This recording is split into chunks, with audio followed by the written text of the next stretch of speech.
भगवते वासुदेवाय नमो नमः।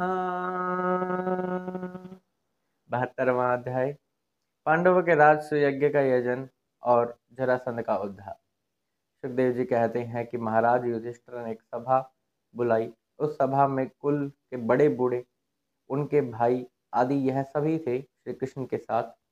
उस सभा में महाराज युधिष्ठिर श्री कृष्ण को कहते हैं, हे गोविंद, आपकी लीला का तो क्या ही विस्तार किया जाए।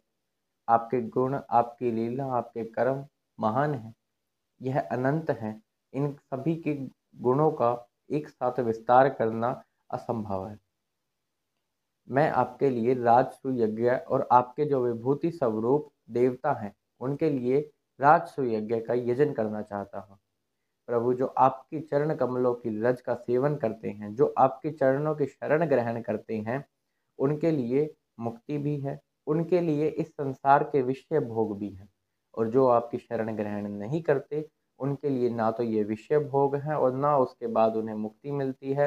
वह जन्म मरण के फेर में पड़े रहते हैं। लेकिन जो आपके प्यारे भक्त हैं, उनका तो क्या ही वर्णन किया जाए।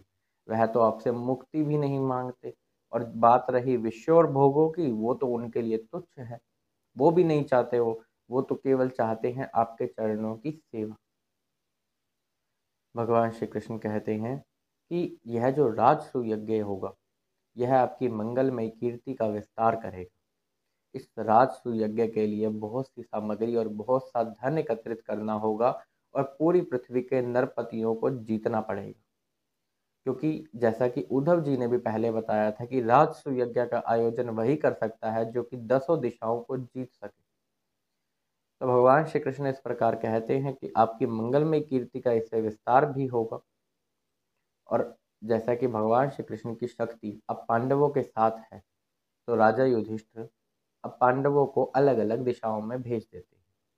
जैसे भीमसेन पूर्व की ओर जाते हैं, उत्तर की ओर स्वयं अर्जुन जा रहे हैं, दक्षिण की ओर सहदेव जाते हैं, और नकुल जाते हैं पश्चिम की ओर दिग्विजय करने के लिए।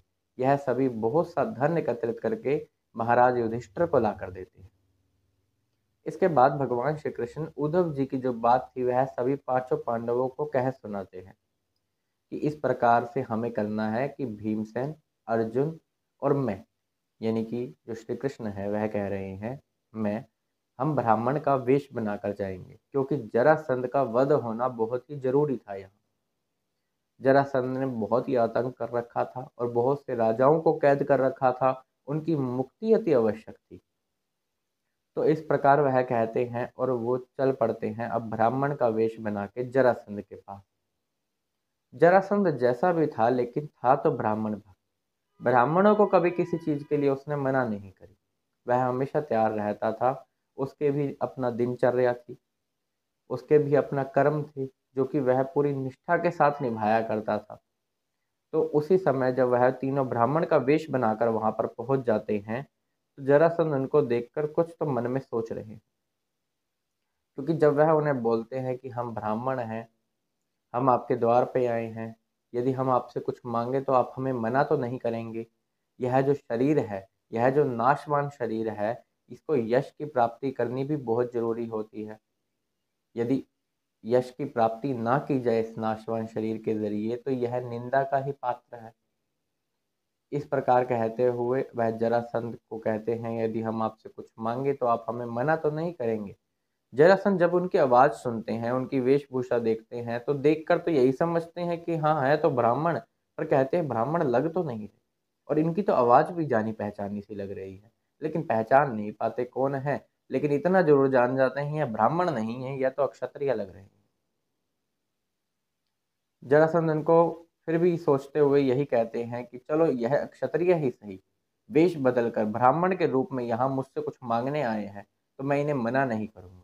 यदि मेरे भय से ही इन्हें ब्राह्मण बनना पड़ा है, तो मैं इनकी इच्छा अवश्य ही पूर्ण करूंगा। और कहता है जरासंध कि हाँ, आपने बिल्कुल सही कहा, इस नाशवान शरीर से यश की प्राप्ति करनी आवश्यक है। तो आप मुझसे मांग लीजिए, यदि आपको कुछ भी मांगना है। तो यदि आप मेरे प्राण भी मांगेंगे तो मैं अपना सर काट के अभी आपको दे दूंगा। जरासंध बहुत ही बड़ा ब्राह्मण भक्त था, उसकी बड़ी ही उदार बुद्धि थी, इस वजह से वह यह सब कह रहा है।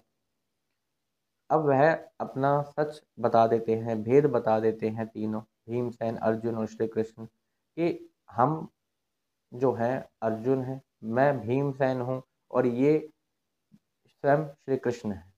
हम ब्राह्मण का वेश बदल के आए थे। हमें जो मांगना है वह यह है कि आप इनके साथ युद्ध करें। अब युद्ध की बात जब जरासंध सुनते हैं तो वह कहते हैं, अरे मूर्खो, इतनी सी बात थी, ये तो तुम मुझे वैसे ही बता देते, तुम्हें ब्राह्मण का वेश धारण करके आने की क्या आवश्यकता थी। अब बात रही युद्ध की, तो श्री कृष्ण मैं तुमसे युद्ध नहीं करूंगा, क्योंकि तुमको तो घबराहट हो जाती है युद्ध में, जैसा कि रणछोड़ भी उनका नाम पड़ा हुआ है, वो तो उनकी लीला थी। लेकिन वह कहता है कि मैं आपसे युद्ध नहीं करूंगा, तुम तो युद्ध में घबरा जाते हो।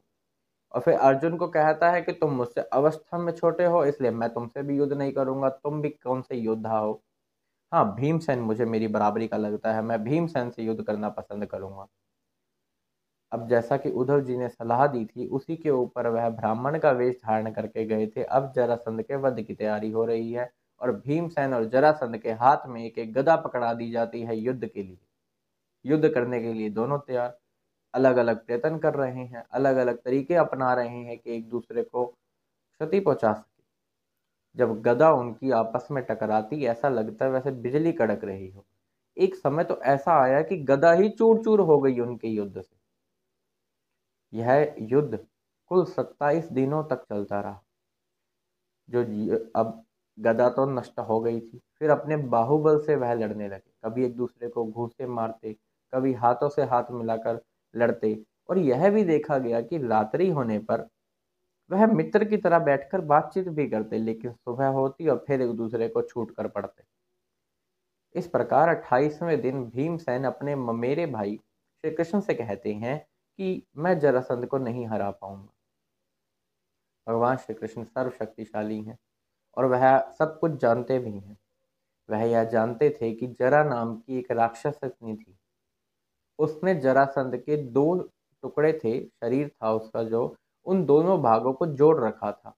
इस वजह से उसको मृत्यु प्राप्त होनी संभव नहीं हो पा रही थी। तो जब उनका दोबारा युद्ध चल रहा होता है 28वें दिन, तो वह क्या करते हैं, एक डाली लेते हैं वृक्ष की और भीमसेन के सामने यूं उसको चीर देते हैं।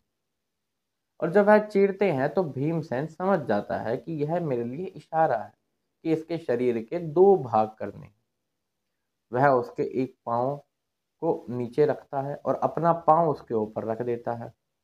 फिर दूसरा पाँव भीमसेन अपने हाथों से पकड़ के, अपने दोनों हाथों से पकड़ के उसको चीर देता है। उसके दो भाग हो जाते हैं शरीर के, ऊपर से नीचे तक। एक अंडकोश, एक हाथ इधर, एक मुख का हिस्सा इधर, एक कंधा इधर, एक कंधा इधर, और इस प्रकार उसका शरीर दो भागों में बट जाता है और वह मृत्यु को प्राप्त होता है।